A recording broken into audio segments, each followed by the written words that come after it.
कुछ दिन पहले लेबनान में पेजर और वॉकी टॉकी ब्लास्ट हुए थे। किसी को उम्मीद नहीं थी कि महज 10 दिनों के अंदर इजराइल नसरल्लाह को खत्म कर देगा। हालांकि इजराइल ने नसरल्लाह और उसकी टॉप लीडरशिप को खत्म करने की प्लानिंग महज कुछ दिन या हफ्तों पहले नहीं की थी।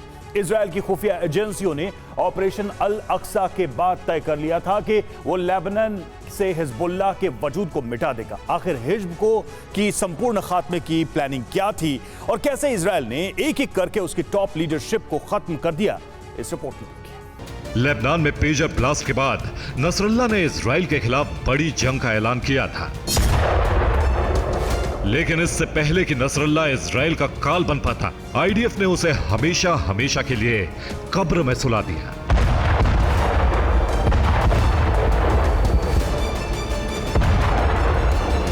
सिर्फ नसरल्लाह ही नहीं, इजराइल हिजबुल्लाह की पूरी टॉप लीडरशिप को खत्म कर चुका है। इस वक्त हिजबुल्लाह की किसी भी विंग को लीड करने के लिए कोई लीडर नहीं बचा। सीधे शब्दों में कहें तो हिजबुल्लाह अब लीडर विहीन हो चुका है।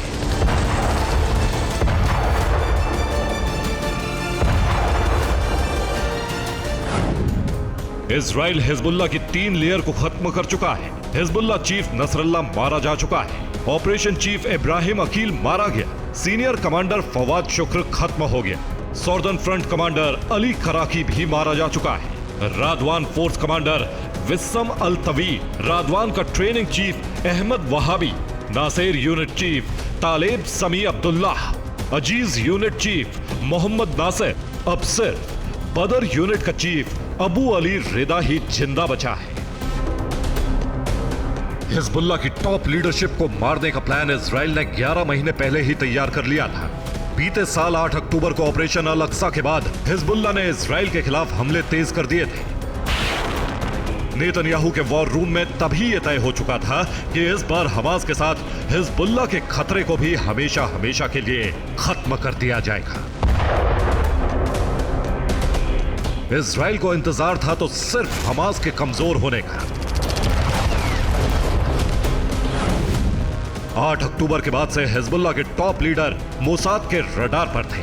इजराइल की खुफिया एजेंसी नसरल्लाह समेत बाकी लीडर्स की लोकेशन ट्रेस कर रही थी। हमास के कमजोर होने तक सिर्फ हिजबुल्लाह पर नजर रखी गई। इजराइल की कोशिश एक एक कर सभी टॉप कमांडर्स को खत्म करने की थी, लेकिन पहले किलिंग के बाद ही हिजबुल्लाह को शक हो गया था। तारीख 8 जनवरी 2024, जगह मजदल सेलम, लेबनान। इजराइल ने यहां सड़क पर जाती एक बाइक पर पिन पॉइंट अटैक किया।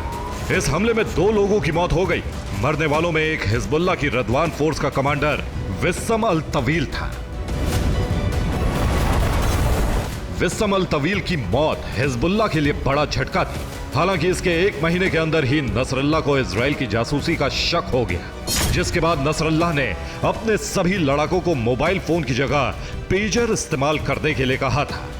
हिजबुल्लाह के शक के बाद इजराइल ने अपने इस ऑपरेशन को होल्ड पर डाल दिया, लेकिन हिजबुल्लाह और उसकी टॉप लीडरशिप की निगरानी जारी रखी। करीब 6 महीने हमास को तबाह करने के बाद इजराइल ने एक बार फिर अपना ऑपरेशन जून 2024 में शुरू किया।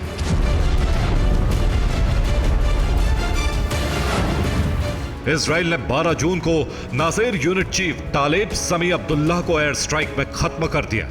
जुलाई में इजराइल ने अजीज यूनिट चीफ मोहम्मद नासिर और सीनियर कमांडर फवाद शुक्र को मार डाला। सितंबर में operation chief Ibrahim Aqil, Radwan का training chief Ahmed Wahbi, southern front commander Ali Karaki और आखिर में हिजबुल्लाह चीफ नसरल्लाह को एयर स्ट्राइक में खत्म कर दिया। हालांकि इजराइल हिजबुल्लाह को खत्म कर अभी शांत नहीं बैठा है। नेतन्याहू की हिट लिस्ट अभी बेहद लंबी है। इजराइल के टारगेट पर सैयद अली हुसैन खामेनेई, ईरान के सुप्रीम लीडर, हुसैन सलामी, IRGC का चीफ, इस्माइल कानी, ईरान के कुद्स फोर्स का चीफ, ब्रिगेडियर जनरल मोहम्मद रजा, कुद्स फोर्स का deputy chief, Abdul Malik al Houthi, Houthi का चीफ, याहिया सिनवार, हमास नेता अहमद अल हमीदावी, कतैब हिजबुल्लाह का प्रमुख, इजराइल की इस हिट लिस्ट से उसके दुश्मन भी वाकिफ हैं। इसीलिए ज्यादातर ने या तो अपने ठिकाने बदल लिए हैं या फिर अंडरग्राउंड हो चुके हैं। साफ है, इजराइल इस बार मिडिल ईस्ट में हर उस शख्स को मिटा देना चाहता है जो उसकी संप्रभुता के लिए खतरा है या खतरा बन सकता है।